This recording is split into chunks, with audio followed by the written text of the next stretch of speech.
Sydney की वो शाम बिल्कुल आम लग रही थी। समुद्र के किनारे बसे बॉन्डी बीच के पास लोग खुश थे। माहौल में संगीत था, रोशनी थी और चेहरे पर मुस्कान। यहूदियों का पवित्र त्योहार फेस्टिवल ऑफ लाइट मनाया जा रहा था।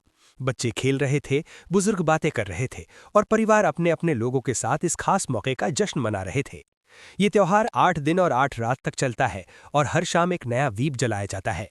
ठीक उसी परंपरा को निभाने के लिए सिडनी में यहूदी समुदाय के सैकड़ों लोग उस पार्क में इकट्ठा हुए थे जहां वे हर साल जमा होते थे। लेकिन किसी को अंदाजा नहीं था कि ये खुशी कुछ ही मिनटों में खून, चीख और अफरा तफरी में बदलने वाली थी। शाम ढल चुकी थी, संगीत बज रहा था, लोग उत्सव में डूबे हुए थे। तभी अचानक तेज आवाज आई। पहले लोगों को लगा कि शायद पटाखे फूटे हैं। त्योहार का माहौल था, इसलिए किसी ने खास ध्यान नहीं दिया। लेकिन कुछ ही पलों में आवाजें लगातार आने लगीं, तेज, डरावनी और असामान्य। अब लोगों को समझ में आने लगा कि ये पटाखे नहीं हैं, ये गोलियों की आवाज थी। भीड़ में भगदड़ मच गई। कुछ लोग जमीन पर गिर पड़े, कुछ बदहवास होकर भागने लगे।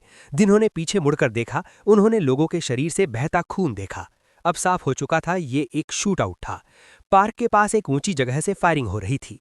शूटर को ऊंचाई का फायदा मिल रहा था और नीचे मौजूद लोग पूरी तरह असहाय थे। गोलियां लगातार चल रही थीं और लोग जहां जगह मिली वहीं छिपने की कोशिश कर रहे थे। गाड़ियों के पीछे, दीवारों की आड़ में, पेड़ों के पास। चीखें गूंज रही थीं, बच्चे रो रहे थे, लोग अपने परिवार वालों को ढूंढ रहे थे। इसी अफरा तफरी के बीच एक शख्स ने असाधारण हिम्मत दिखाई। उसने देखा कि एक शूटर का पूरा ध्यान सामने की भीड़ पर है। अपनी जान की परवाह किए बिना वो पीछे से चुपचाप शूटर के पास पहुंचा। एक पल में उसने शूटर को दबोच लिया, उसके हथियार पर काबू पाया और उससे बंदूक छीन ली।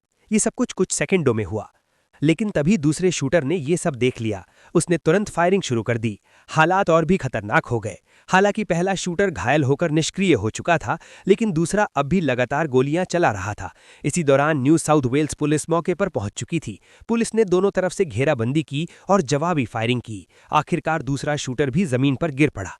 शूटआउट खत्म हुआ, लेकिन तब तक बहुत देर हो चुकी थी। इस हमले में कई निर्दोष लोग अपनी जान गंवा चुके थे और दर्जनों घायल थे। पूरे पार्क में खून, टूटे सामान और बिखरी हुई चीजें पड़ी थीं।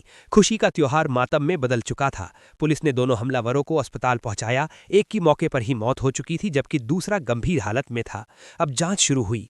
सीसीटीवी फुटेज से पता चला कि दोनों शूटर एक ही कार में आए थे।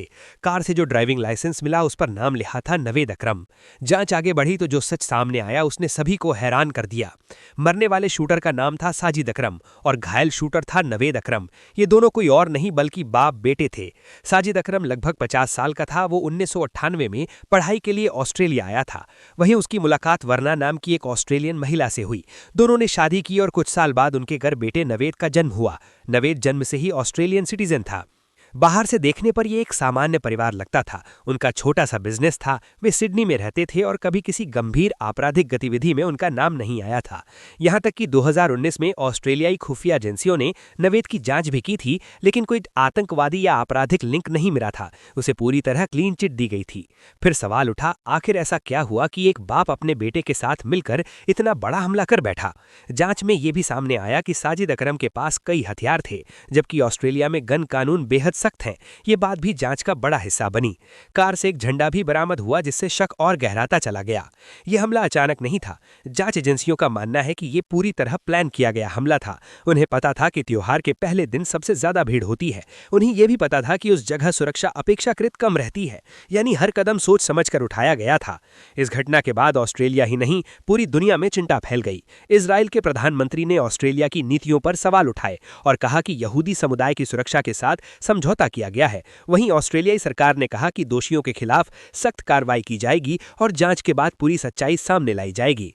लेकिन इन सब बयानों के बीच एक सच्चाई सबसे भारी थी। उस शाम कई परिवारों ने अपने प्रियजनों को खो दिया, कई बच्चों ने अपने माता पिता को खो दिया और एक खुशी का त्योहार हमेशा के लिए एक डरावनी याद बन गया। सिडनी की वो शाम अब इतिहास बन चुकी